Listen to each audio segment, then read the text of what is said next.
The newly unearthed final letter. Jean Hackman's trembling words expose a terrifying truth. Not a letter of gratitude, not a missive to fans. This is a cold-blooded indictment Jean Hackman wrote about himself. A man who spent his life running from applause, only to realize his most persistent pursuer was the ghost named Jean Hackman.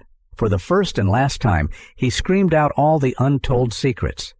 That letter not only shocked fans, it tore apart the legend's facade, laid bare a scarred soul, and dragged us all into the hell where Jean Hackman was trapped. Read on. If you dare to look into the darkness named Jean Hackman. Chapter 1. The Man Who Walked Away from Hollywood. One day, Jean Hackman walked out of Hollywood like someone who had completed their final mission, without looking back, without leaving any clear traces behind. He did not announce it to the media. There was no exclusive interview explaining his reasons, nor was there a grand farewell with the colleagues who had once dominated the screen with him. People only realized he had left when the 2005 event invitations kept returning, with a short note relayed by his personal assistant. Mr. Hackman respectfully declines. There were no further explanations. Beverly Hills was where he had lived for nearly 3 decades, from his days as a young actor struggling to get supporting roles to the days he held an Oscar in his hands. The house on the hillside where he jogged every morning and sat with a cigar every night looking down at the neon-lit city was suddenly put up for sale without warning. A young couple bought that house, completely unaware that every wall there had witnessed every emotion of a legend. Santa Fe, New Mexico, where Jean Hackman chose his final stop to many, was just a barren land covered in desert dust, with nothing but bald hills and a sunburnt sky. But for Jean, it was where he felt most comfortable. No paparazzi, no persistent producers calling, not even fans waiting at the door for an autograph.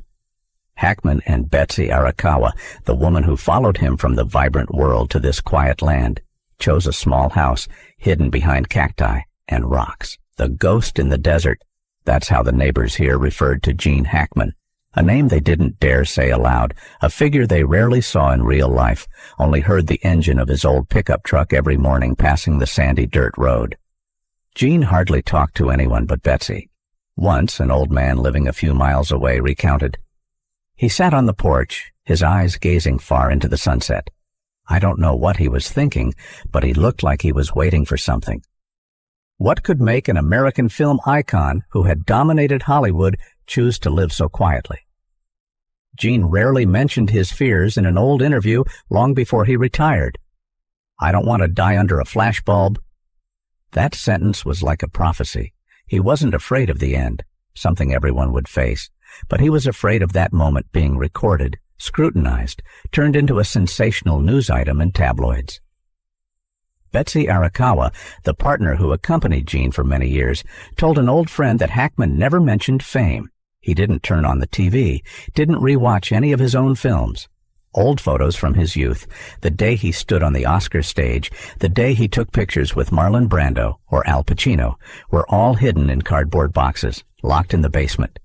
He wanted to forget, not because of regret, but because he believed part of his soul belonged there, and he needed to reclaim what was left for himself, the friend recounted. Jean Hackman's silence was not oblivion. It was an active choice, a way to preserve the last precious things left: privacy, freedom, and a small corner where he could sit with the woman he loved, quietly watching the red sunset behind the Rocky Mountains, undisturbed, with no one remembering his name. But then, even in silence, intuition sometimes whispers. In those days, did Jean Hackman hear any calls echoing in the desert wind? Chapter 2. Whispers from a Fading Legend. In the summer of 2011, amidst the harsh, dry heat typical of Santa Fe, Jean Hackman sat on his weathered gray wooden porch, agreeing to an interview with GQ magazine. It was a rare occasion when he allowed outsiders to enter his world, which had been sealed off for many years.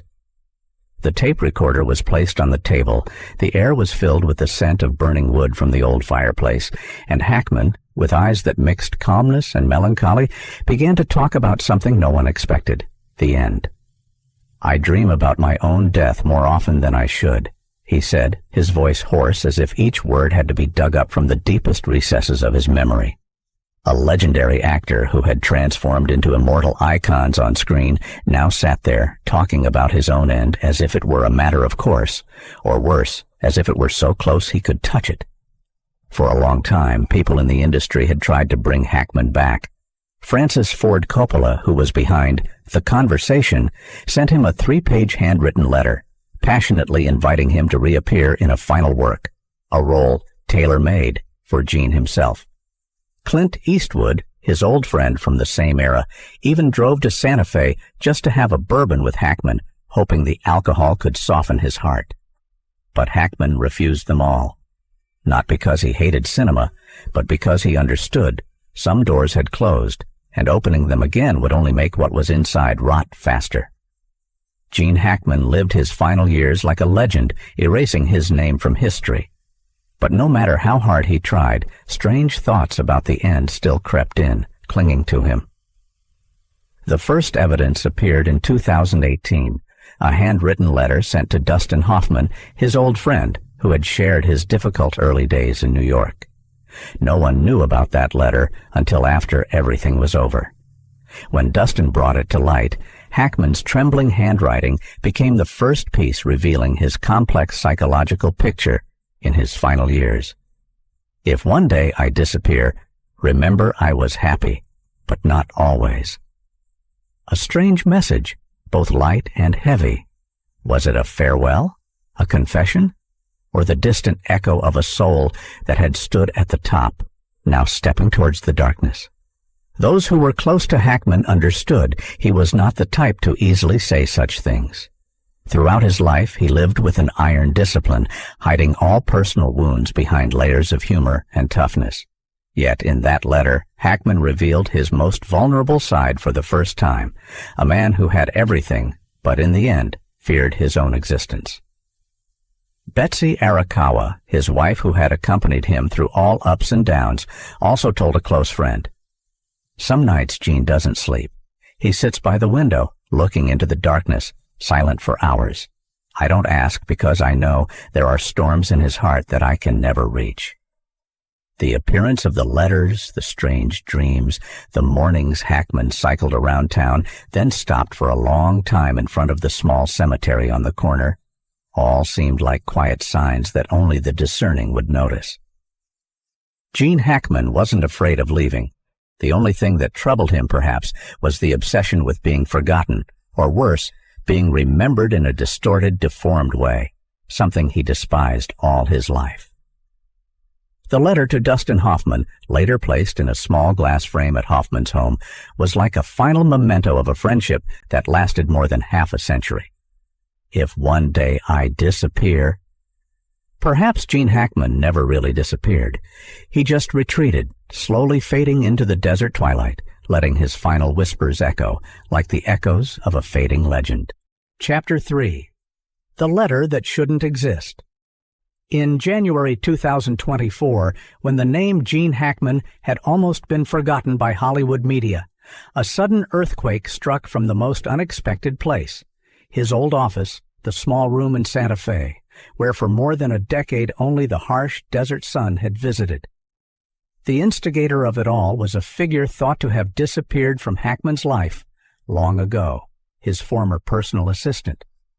This person, unnamed at his request, unexpectedly contacted a veteran journalist with information that even the most seasoned newshounds couldn't believe. Jean Hackman left a top-secret letter, hidden for more than 15 years, whose existence was unknown to anyone, including Betsy Arakawa.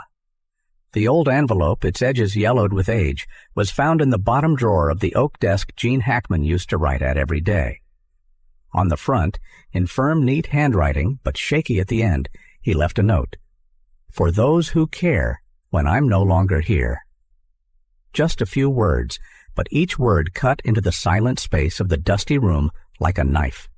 Those who were close to Jean knew he was not one to easily express emotions, much less the type of artist who liked to display his private thoughts. Yet in that envelope, Jean Hackman's most intimate, deepest voice was carefully packaged, waiting for a day to be exposed. When the letter was opened, the first thing that sent chills down everyone's spine was the handwriting. It was definitely Jean's, each letter leaning slightly to the right, the commas placed a bit off from grammatical rules, just like the handwritten letters he sent to Dustin Hoffman or Coppola. Not a forgery, not a fake document. This was Jean Hackman's final confession, something he didn't have the courage to say even when he was alive. The letter was nearly 3 pages long, without a flowery introduction, without any tearful goodbyes. Jean started straight to the point, as he had lived his whole life. Cold, decisive, not letting personal emotions interfere. But the more people read, the clearer they saw the darkness he had carried for nearly a century. I've always known how my story would end. The opening sentence was like thunder in the desert. Not a vague premonition, not a cruel joke of fate. Jean Hackman wrote about a truth he had known for a long time, even from his youth. The letter didn't specify what end Jean was referring to, but the following paragraphs gradually revealed an untold secret. He recounted a night in 1956 when he was an unknown young man working in a small roadside diner. That night, while cleaning the kitchen, Jean heard a voice behind him, not a customer, not a colleague, but his own voice, echoing from somewhere Jean couldn't pinpoint. It was me, but older, much older, and he said, "You won't die in Hollywood. You'll disappear in the desert." Jean asserted that from that moment he had lived as someone running from his own fate. Every role, every award, every time he stood on the Oscar podium, none of it could erase that sentence. It haunted Jean throughout his peak years, and the older he got, the more he believed that voice wasn't an illusion. It was a call from another Jean Hackman, a version that knew the end that the current Jean had to bear. The letter ended with a single sentence, like an omen. "When I'm no longer here, you'll finally understand why I left." The day the letter was released, Hollywood was shaken. Fans were stunned. No one fully understood the message Jean Hackman left, but everyone felt he had carried a secret, a truth too much for a human to bear, even if it was Jean Hackman, the one who had played immortal legends. And so, Jean Hackman, though he had quietly left this world, still left an unanswered question, a question that haunted even those who dared to read his final letter. Chapter 4. A Love Story in the Shadows. Amidst the pages of letters filled with memories and obsessions, the name that appeared most often was not any Hollywood icon, not Coppola, not Clint Eastwood, nor Robert Duvall or Dustin Hoffman, but Betsy Arakawa. The woman who didn't accompany Jean Hackman from his youth, didn't stand behind his first Oscar glory, but was the only one who dared to step into the deepest shadows of his soul, where even Jean himself hesitated to turn. Betsy was not a star, not a glamorous beauty appearing on red carpets, nor the type of woman willing to mingle at power parties in Beverly Hills. When Jean met Betsy, she was just a quiet piano artist who preferred reading to talking. And perhaps it was that calmness, that gentle but extremely steadfast demeanor that pulled Jean out of the whirlwind of fame he once thought he could never escape. In the letter, Jean wrote about Betsy with trembling words, both deeply loving and faintly fearful. "She's the only one who knows who I really am."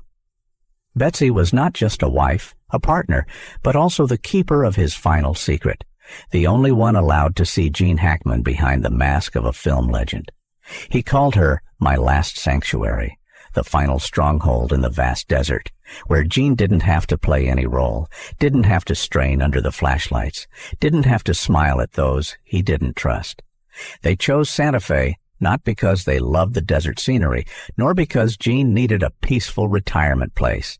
Santa Fe was Betsy's choice, a place far enough that no one could find them, quiet enough for Jean to live fully with himself without fearing the call from the past. It was Betsy who suggested Jean sell the house in Beverly Hills, refuse all comeback invitations, and step by step lead him out of the limelight he both craved and feared. Jean admitted that without Betsy, he might never have had the courage to step out of his Hollywood persona. He had been afraid that if he stood too long in the spotlight, one day He wouldn't recognize himself anymore, and Jean knew that temptations, power pits, were already under every red carpet step. Just one slip and he would slide, like so many other legends. But besides the fear of fame, Jean carried another obsession, the obsession of losing Betsy. The letter repeatedly mentioned the anxiety that crept in every morning when Jean opened his eyes and realized he was still with her. He feared that one day Betsy would leave first, leaving him alone in the vast desert where no one had the patience to listen to his nightmares, his lifelong obsessions. If one day Betsy is no longer here, I will have no reason to stay. That sentence was not simply a late declaration of love from a man to his wife, but Jean's final statement about his connection to this world. To Jean Hackman, Betsy was not just love, but the only thread holding him in reality. Without Betsy, Jean knew that the doors he had tried to close, the doors leading to the past, to dark dreams, to the ghost predicting his fate, would all burst open. Jean and Betsy's love, in the end, was not a Hollywood-style romantic ballad. It was a silent battle where Betsy held Jean's hand and led him out of his own abyss, step by step. But that love, no matter how deep, could not erase the fear Jean carried, fear of losing Betsy, fear of losing himself, and fear of the days after, when only one person existed alone. Between darkness and light, between love and fear, Jean Hackman and Betsy Arakawa completed a journey. The journey of two fugitives leaning on each other, loving each other in the shadows. And there, love never stopped trembling. Chapter 5. The Fear That Became a Prophecy. For half a century playing all sorts of roles on screen, from tough cops, rugged men, to cold villains, Jean Hackman always maintained a solid appearance, as if nothing could shake him. But that was just the armor he wore in front of the camera. Beneath that tough exterior, there was always a simmering obsession, a fear that crept in from the days Jean was a 13-year-old boy, standing still on the porch when he heard that his father had chosen to end his life. The shadow of his father, a man who quietly stepped out of Jean's life without a farewell, never stopped haunting Jean. In the pages of letters found after Jean left this world, he wrote, "There's a curse running through Hackman bloodline." A haunting curse. Hackman men all die alone, or close the door of life with their own hands. Jean never mentioned that curse in public, but it was the gloomy background music that played throughout his life. Even when fame surrounded him, awards filled the shelves, Jean Hackman always felt something invisible following him, as if someone was always whispering in his ear about the inevitable end. He once told a few close friends about recurring dreams where Jean stood in a vast desert, alone, without Betsy, without anyone, only sand and wind, and his father's hoarse voice echoing from afar. That dream haunted Jean so much that even in his most glorious years, he always refused any role involving men who destroyed themselves. In the letter, Jean didn't directly admit that he believed in the supernatural or predetermined fate, but between the trembling lines, he left a memory that sent chills down the reader's spine. Jean recounted a winter afternoon in 2008 when he stood by the window of his house in Santa Fe, looking out at the endless desert. In that moment, Jean suddenly felt a cold air wrapping around him, colder than the desert winds. And then he heard someone call his name. The voice was hoarse, tired, but so familiar that Jean shuddered. It was the voice of his father, who had left Jean when he was just a boy. That moment didn't last. Jean turned around. The house was empty. Only Betsy was sitting reading a book by the fireplace. But from that moment, Jean knew. He felt the presence of something very close, very real. I don't know how it will come, but I will know when it's near. The line Jean left was like a prophecy for himself. He didn't know what day it would be, but Jean was sure he would feel the cold breath of fate when it stood behind him.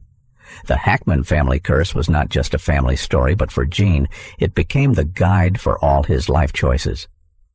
He slowed down, left Hollywood at his peak, not because he was tired of acting, but because Jean believed that if he continued to stand in the spotlight, he would no longer recognize the line between himself and the characters he played. Jean was afraid that he would become one of the tragedies he had played, the lonely, lost ones, devoured by the demons in their minds. The letter ended with a short line, but as chilling as an echo in the desert night. If you're reading this, I'm already part of the desert wind. Not a flowery farewell, not an emotional letter, but a cold prediction, as if Jean Hackman knew his end, knew that one day, when the desert sand swept away his footprints, all that remained would be wind, sand, and the mysterious Hackman family curses. Chapter 6. Lost, Found, and Forever Remembered. When the old envelope with the trembling words, "For those who care, when I'm no longer here," was released to the media, Hollywood fell silent. Veteran actors who had shared the screen with Jean Hackman, from Robert Duvall, Al Pacino, to Dustin Hoffman, couldn't hide their shock. People had thought Jean Hackman had quietly closed his life in Santa Fe, like an old warrior sheathing his sword after decades of roaming. But it turned out, behind the door of the desert house, behind the walls that separated Jean from the outside world, was a soul that had never found complete peace. That letter wasn't long, but each sentence was a slice exposing the chaotic inner world of a legend, one who had walked through the spotlight, striding between the boundaries of light and darkness. Throughout his career, Jean Hackman was portrayed as a symbol of tough men, wild souls ready to break down all barriers.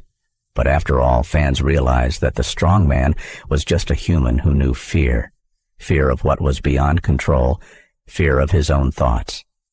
In the letter, Jean not only talked about death, but also about fading away, something that haunted him more than any heavy role he had ever played. He feared that one day his name would be forgotten like a grain of sand blown across the desert.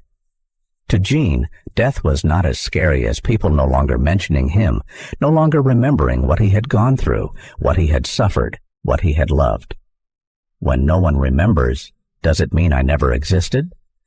A rhetorical question, but one that contained all the loneliness of a man who had lived his life in front of the camera, but wasn't sure who he really was when the lights went out. The final letter became the strangest will of Hollywood. Not a career summary, not a sweet message to loved ones, but a naked slice of confusion where Jean Hackman faced himself. No roles, no scripts, no directors. It was the first and last time Jean Hackman was honest with Jean Hackman. That letter also exposed his deep-seated fears. The fear of the family curse, the fear of being dragged into the lonely darkness like his father in the past. From a boy hiding behind a door, watching his father's shadow fade, to an old man sitting quietly in the desert, writing the last lines for himself, Jean Hackman never really escaped that fate. He ran away by acting, by becoming dozens of other people, but in the end, the only person Jean couldn't transform into was the real Jean Hackman. What sent chills down fans' spines the most was the final prophecy in the letter. If you're reading this, I'm already part of the desert wind. No one knew when Jean wrote that line, nor did anyone know if he had a premonition of his departure. But when the letter was found, he had really dissolved into the wind, becoming part of the New Mexico desert, where Jean Hackman had once been lost, had been found, and now was forever remembered. That letter didn't record achievements, didn't mention 2 Oscars, didn't talk about classic films. Jean Hackman only left a piece of his soul, a nameless sadness, and the naked truth. Even the greatest icons sometimes tremble before the true meaning of existence. People will still remember Jean Hackman, not just because he was one of the greatest actors of all time, but because he was a symbol of the fragility hidden behind a tough exterior. A man who spent his life trying to escape the spotlight, only to realize that the spotlight was the only thing that could save him from the darkness within.